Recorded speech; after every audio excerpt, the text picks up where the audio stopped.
बिस्मिल्लाहिर्रहमानिर्रहीम। अल्लाह के नाम से शुरू जो बड़ा मेहरबान और नहायत रहम करने वाला है।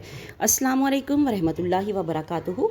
लाखों करोड़ों दरूद सलाम नबी पाक सल्लल्लाहु अलैहि वसल्लम और उनकी आल पर। आज हम आप लोगों को दुश्मन के शर से नजात का वजीफ़ा बताएंगे।